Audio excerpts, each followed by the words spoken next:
But people now eat on the run. In the United States, about 25% of all food is eaten in the car, which means you're not going to be eating peas and spinach, basically. You know, I mean, that's sort of crazy. So we have all these snack foods.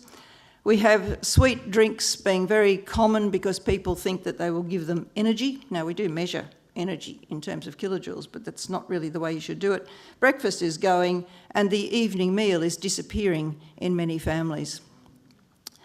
So 15% of children don't actually have an evening meal, and these are figures from New South Wales anymore. So everybody in the family just gets themselves something to eat when they're hungry. And what they get, you can be pretty sure, does not include vegetables. 20% of people don't have dinner as a family. They may have it, but they don't sit down together. If you talk to the speech therapists, they say that's terrible for children's speech development. If you talk to the child psychologists, they say that is a problem for older children because sitting around dinner and sharing the day's joys and sorrows is actually very important. If you go and eat it by yourself in front of a screen, that really is likely to cause problems. So, and then of course for 50% of families, they eat their evening meal in front of the television. I actually did some research on this to find out why that was so, and many people said, well, it stops people arguing. Arguing is actually quite important. I may be quite old, but I can still remember that I used to argue with my father over the dinner table, and I would argue one thing, but when I was then talking to my friends and various other people, I often pinched his arguments because they actually were better. So we do learn to sort of, those sort of interactions over the table. The new normal is that you have a Pop-Tart or a cereal bar or a drink for breakfast because it takes too long to eat the real thing. You stop to buy petrol for your car and you have a snack. I have a sister who's lived in France for many years, and she says, you don't get snacks when you get petrol. You can go and have a meal at the service station there. And when you take your kids to the swimming pool, there's no food. She said, why would you have food? You go there to swim, not to eat. But here we do it. So everywhere you go, there's food. The average supermarket now has over 1,800 different snack foods. Somebody buys them all. The average child's lunchbox has 3 junk foods. 93% of children in a survey in Victoria had junk food in their lunchbox, and the average number of junk foods they had was 3. Now, the other 7% probably thought they were sort of deprived, but in fact they were quite lucky. We sort of skipped the real food, and so we're having these snacks. And vegetables are now an extra, and that's a problem. We also have very big serves. Some of you who are, I can see the odd grey hair in the audience, you remember that when you were a kid, you probably only had a soft drink when it was somebody's birthday, and you bought one bottle, which was probably the equivalent of 650, 700 mils, and it went around the whole family. Now that's an individual serve. So the food industry has decided that up to 600 mils of juice equals one serve. So that's a problem. So does it all matter? Unfortunately, it does. We have a very large percentage of the population who are overweight or obese. Type 2 diabetes has tripled over the last 20 years. Healthcare costs are going up.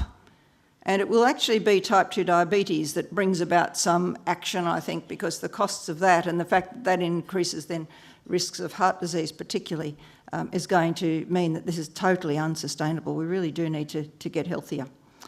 So we now have Australians consuming more processed foods, more animal foods and fewer plant-based foods. And then we develop these conditions. There are a number of cancers, especially bowel and breast. The evidence with prostate cancer and diet is less. There is some evidence that very high intakes of red meats and high intakes of saturated fat, as you've heard before, are related to prostate cancer.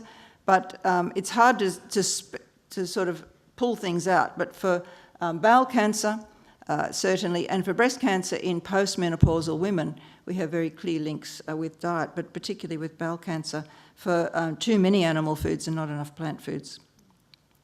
So excess body fat increases the risk of all of those things, and I'm not going to go through them because we'll be here for quite some time.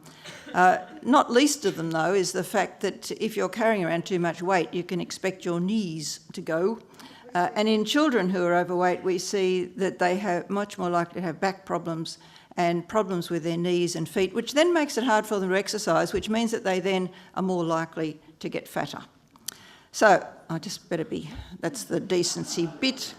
I've just got there a variety of body shapes, and you can pick where you fit on that, except if you're a male, I'm afraid this one, oops, where's my little pointer? I don't know. Anyway, the 1 second from this end is not available to men. It's really only available to women. But if we look at the body mass index, which is your weight over your height squared, which is a good general type thing. I mean, if you're an athlete and you've got lots of muscle, it's not an effective way of looking at it. But the person on that far end with the high body mass index has a problem. We also can look at waist. So up the end there, you've got too high. So you've got a high body mass index and a high waist circumference. You've got a problem. I'm sorry they've come out slightly. We had problems emailing this through due to my new server, I think. But you can see that actually the safest body shape there is the pear-shaped person, the pear-shaped woman, who has a bit more fat around her bottom and hips and thighs. If we look at who is most concerned about weight in the community, it is that person. So that is the person who is most likely to follow a diet. The person that really needs to take a bit of care is the person second from that end, who isn't very fat. Bottom might be all right, legs and arms are all right, but they've got the paunch developing. And that, unfortunately, is where men deposit their excess fat at all ages, and postmenopausal women do too. So it's the fat around the middle that is actually the problem. And so we see an increased risk of all of those things there, and right down the end here, an increased risk of osteoporosis for someone who's very thin. So someone with a smallish frame like me is probably at higher risk of osteoporosis. I've tried to combat that by being a runner all my life, and I keep saying I don't care if I've got grey hair because I can still run. But anyway, you do need to be careful of some of those things. So what should we eat? It's actually very simple. You need to eat lots of vegetables, and you need to eat different colours and different types. Coloured vegetables have lots and lots of value. There's over 600 different components of coloured vegetables that are valuable. And we're gradually researching these. A lot of them come under the general heading of carotenoids. Lycopene, which you heard about in the tomatoes, is one of them. But they really are very, very valuable for a whole range of reasons. Oops, I've run out of... Oh, here we are. Fruit needs to be fresh fruit and whole fruit rather than juice. Grains, mostly whole grains. Now, whole grains would be things like oats. When you look at the research on whole grains, a great amount of it actually refers to oats. And if you like porridge, you really are setting yourself up for really good health. Porridge contains a particular kind of dietary fibre that's very valuable. It's high in vitamin E, it's high in a whole range of things. And it really doesn't take very long to cook. Now, having said that, I have to admit, one of the very few foods I don't eat is porridge. But I have been married for 49 years to somebody who does eat porridge. He laughs when he has a look at the packet that says 30 grams is a serve, and I actually weighed how much porridge he eats every morning. He starts with 100 grams of oats. I know because the 750 gram packet lasts him a week. He hasn't changed weight in 49 years, I must say. He's always been quite nice and slim, but I keep thinking it's really a nice, healthy thing to do. I actually eat muesli, so I do eat my oats. But oats really are very valuable, but so are other grains. It might be barley, it might be millet. If you look at most cultures through the world, the healthy people have some sort of staple grain, and the more whole grain that product is likely to be, the better. It's not the same as eating Cocoa Pops. Cocoa Pops do not count as a worthwhile sort of grain.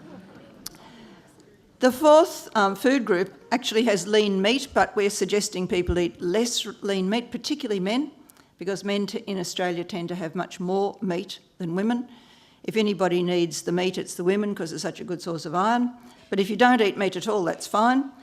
Fish and poultry seem to be particularly valuable, or fish is particularly valuable and poultry less so.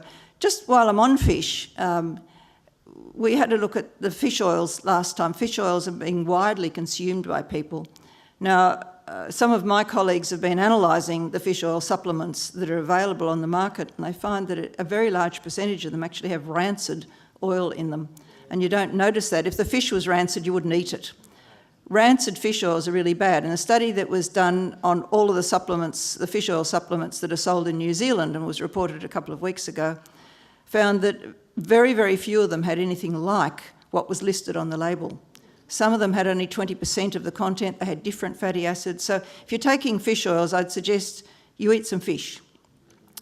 The other thing we know is that if you eat fish, even though you take in a smaller amount of those long-chain fatty acids that are so valuable in fish than what you get in the supplements, you get a better effect. There's something else in the fish that enhances the action of the particular fatty acids in the fish. We don't really know what it is, but if you're actually feeding people and you want to, in a study, and you want to get a certain effect and show up that effect in the blood, you've got to give them a very large amount of a supplement compared with the benefits you get from quite a small amount of fish. For the sake of the world's fish stocks, it's worth knowing too that there is no advantage in having more than 2 fish meals a week. The advantages, in fact, seem to be most apparent between 1 and 2 serves a week. So you don't need to eat fish every day, and I'd suggest you eat fish rather. And if you'd rather have octopus or prawns or oysters, every seafood in Australia has been analysed for its long-chain fatty acids, and every one of them can legally be called a good source of those long-chain fatty acids. So it doesn't actually apply to some of the estuary fish that we get that come in from Asia. So if you're buying fish fingers, it's probably an imported fish, and it probably doesn't have the same value as the fresh fish. So you can get good fresh fish here, I know, so go for it.